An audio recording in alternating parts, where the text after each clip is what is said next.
मैंने पहला हेडिंग लिया आज के लेक्चर में endo membrane system.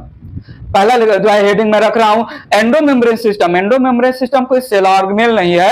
Actually endo membrane system it represent group of different cell organelles whose group of different cell organelle whose functions are coordinated closely। ऐसे different cell organelle जो function closely coordinated manner में perform कर रहे हैं, उन group of cell organelles को हमने endo membrane system बोला। सिस्टम का मतलब ही होता है, सिस्टम का मतलब ही होता है एक से ज्यादा पार्टिसिपेंट होंगे सिस्टम में। किसी भी सिस्टम में एक से ज्यादा पार्टिसिपेंट होंगे। एंडो मेम्ब्रेन सिस्टम, एंडो का मीनिंग मैं ले सकता हूं inside the cell, membrane bound group of different cell organelle जो क्लोजली कोऑर्डिनेटेड मैनर में फंक्शन परफॉर्म कर रहे हैं। बात रखता हूं मैं यहां पर endo membrane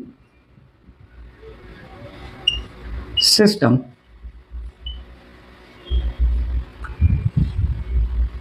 endo membrane system represent membranous cell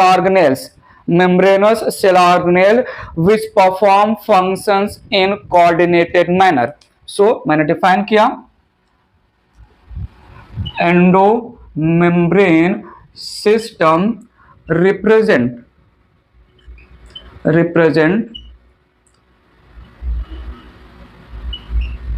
membrane bound different cell organelles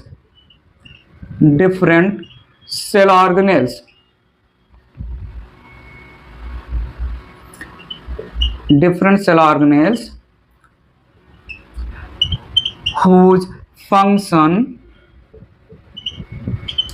are closely coordinated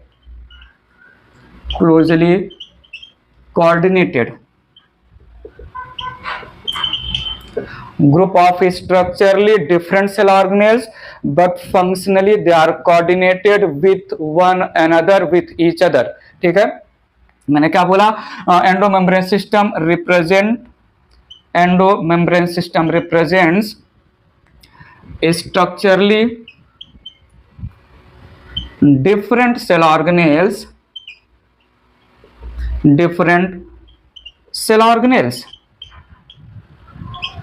membrane bound cell organelles performing their functions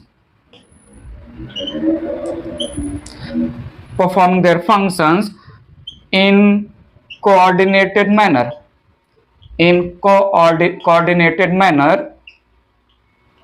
with one another with each other या with one another, एक दूसरे के साथ इनका function coordinated रहेगा। Endo membrane system में मैंने बहुत बार बोला group of different cell organelle, 4 cell organelles जिनके फंक्शन क्लोजली कोऑर्डिनेटेड है, एक दूसरे से फंक्शन कोऑर्डिनेटेड मैनर में परफॉर्म करेंगे। एक कोऑर्डिनेशन ऑफ फंक्शन कैसे होगा मैं टाइम टू टाइम हाईलाइट करता रहूंगा। एंडो मेम्ब्रेन सिस्टम में 4 cell organelles, endoplasmic reticulum, Golgi body, lysosome and vacuole include किए गए हैं और ये चारों सेल ऑर्गेनेल के फंक्शंस कोऑर्डिनेटेड मैनर में होंगे, एक दूसरे से एसोसिएट होंगे। बाकी जितने भी सेल ऑर्गेनेल हैं उनका फंक्शन एक दूसरे से कोऑर्डिनेटेड नहीं रहेगा।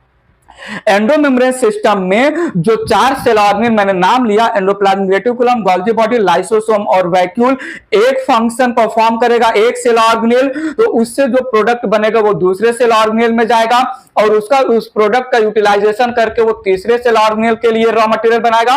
तो एक सेल ऑर्गेनेल का फंक्शन वो डिपेंड होता है दूसरे सेल ऑर्गेनेल पे, दूसरे सेल ऑर्गेनेल का फंक्शन डिपेंड होगा तीसरे सेल ऑर्गेनेल पर, तो फंक्शन कोऑर्डिनेशन में चलेगा, तभी जो है हम एंडो मेम्ब्रेन सिस्टम बोलेंगे। माइटोकॉन्ड्रिया, क्लोरोप्लास्ट, राइबोसोम या जो है पेरोक्सिसोम, बहुत सारे सेल ऑर्गेनेल हैं, ये एक दूसरे पर फंक्शनली डिपेंडेंट नहीं होते हैं, बट एंडो मेम्ब्रेन सिस्टम में 4 सेल ऑर्गेनेल्स है जिनका फंक्शन एक दूसरे पर डिपेंड रहेगा। एक सेल ऑर्गेनेल का प्रोडक्ट दूसरे सेल ऑर्गेनेल के लिए रॉ मटेरियल बनेगा, दूसरे सेल ऑर्गेनेल का प्रोडक्ट तीसरे सेल ऑर्गेनेल के लिए जो है रॉ मटेरियल बनेगा। फंक्शनली कोऑर्डिनेटेड हैं। तो मैंने क्या बोला, endo membrane system includes, endo membrane system includes 4 cell organelles, 4 cell organelles जिनके फंक्शन क्लोजली कोऑर्डिनेटेड हैं। पहला लिया मैंने एंडोप्लाज्मिक रेटिकुलम, एंडोप्लाज्मिक रेटिकुलम। दूसरा सेल ऑर्गेनेल लिया मैंने गोल्जी बॉडी, दूसरा सेल ऑर्गेनेल गोल्जी बॉडी। तीसरा सेल ऑर्गेनेल लिया लाइसोसोम और फोर्थ सेल ऑर्गेनेल है वैक्यूल।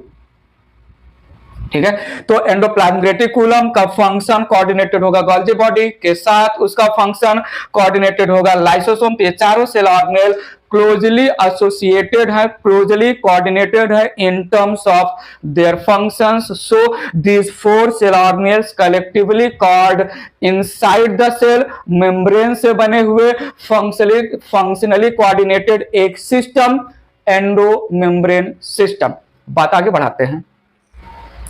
मैं क्या बोल रहा हूं, other cell organelles, other cell organelles like mitochondria, like chloroplast या ribosome, better to say peroxisome, etc. They are not functionally coordinated. They are not functionally coordinated. Thus they are not forming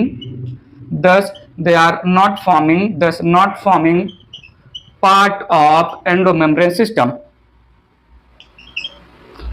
part of endomembrane system।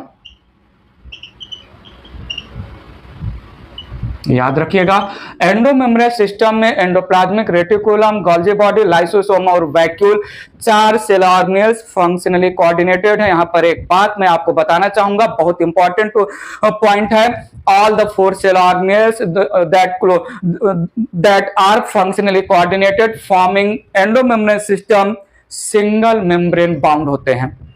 Question पूछते हैं कि कौन से cell organelle endomembrane system के part होते हैं, कौन से सेल ऑर्गेनेल एंडोमेम्ब्रेन सिस्टम के पार्ट नहीं होते हैं। याद रखिएगा, 4 cell organelle endoplasmic reticulum, Golgi body, lysosome, vacuole endomembrane system के पार्ट्स हैं और these 4 cell organelle represent single membrane bound cell organelle.